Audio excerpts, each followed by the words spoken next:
celebration. It is kind of traditional system, and the Yes, villagers, this is a traditional system in here. people from all stages have attended the program. Basically, this is a great occasion. By the way, আমি আর এটা পুরাটা শুনলাম না ভাই। তোমাকে আমি বলি, নিজেকে কোন লেভেলে নিয়ে গেলে তুমি দিনের পর দিন নিজেকে এতভাবে বাজেভাবে উপস্থাপনা করতেছো। হ্যাঁ, আমি এর খারাপ বলবো না, তোমার ইংরেজি স্পিকিং ভালো।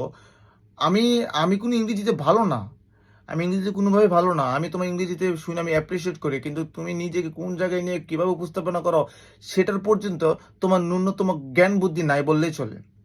একটা মানুষ আঞ্চলিক একটা অঞ্চলে, মানে আঞ্চলিক বা গ্রামের বিয়ে অনুষ্ঠান দেখে মনে হচ্ছে গ্রামের বিয়ে অনুষ্ঠান, আর যেটা হোক একটা বাঙালির একটা বিয়ের অনুষ্ঠান, সেখানে গিয়ে কেউ এমন কিন্তু ফরেনার নাই, এমন যে আশেপাশে সব ফরেনার ভরপুর, তুমি সেখানে নিজেকে ইংরেজিতে মানে উপস্থাপনা করতেছো।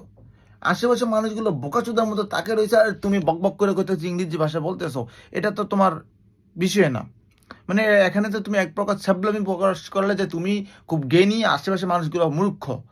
কোন জায়গায় গিয়ে নিজেকে কীভাবে উপস্থাপনা করো তাকে ওটা শিখো। কয়েকদিন আগে দেখলাম কার প্রপোজাল নিয়ে কি তুমি রিজেক্ট করে দিচ্ছ ঢাকা বিশ্ববিদ্যালয়ের চান্স পাইয়া। ভাই, তোর মতন, সরি আমি তোমাকে অসম্মান করে, তোমার মতন বহু বহু মানুষ যুগের পর যুগ প্রত্যন্ত অঞ্চল থেকে, মানে এমন জায়গা থেকে এসে নিজের উপস্থাপনা করছে, নিজের এরকম জায়গায় বিল্ড আপ করে নিছে তোমার ধারণার বাইরে। তো অথবা ঢাকা বিশ্ববিদ্যালয়ে চান্স পেয়ে গেছো দেখে নিজের একটা আহামরি পণ্ডিত ভেবে গেছে, বিষয়টা এমন নাই। ঢাকা বিশ্ববিদ্যালয় থেকে বাইর হও, বিসিএস ক্যাডার হও বা যেটা হোক, ঢাকা বিশ্ববিদ্যালয় বের হয়ে যে তুমি ব্যাংকের অফিসারের চাকরি পেয়ে যাবে বা বড় বড় রাষ্ট্র মন্ত্রণালয়ে চাকরি পেয়ে যাবে, বিষয়টা এমন না।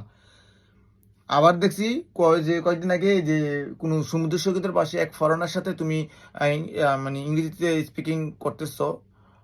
আই স্ট্রংলি বিলিভ দ্যাট মানে সে লিটারালি ইনসিকিউর ফিল করতেছে সে মুভমেন্টে, আর তুমি তার সাথে মানে স্বেচ্ছা গিয়ে সাথে কথা বলতেছ। ঠিক আছে, মানে তুমি ইংরেজিতে কথা বলো, তুমি বিভিন্ন জায়গায় যেয়ে কথা বলতে পারো, ব্লগ করতে পারো, বিভিন্ন করতে পারো। কাউকে ডিস্টার্ব ফিল করে আরেকজনকে ভাবে হ্যাক করে যে তোমাকে ভাবে ইংরেজিতে স্পিকিং করতে হবে, বিষয়টা এমন না। দিন দিন নিজের আত্মসম্মানকে গুলিস্তানের ড্রেনে নিয়ে পৌঁছাই গেছ।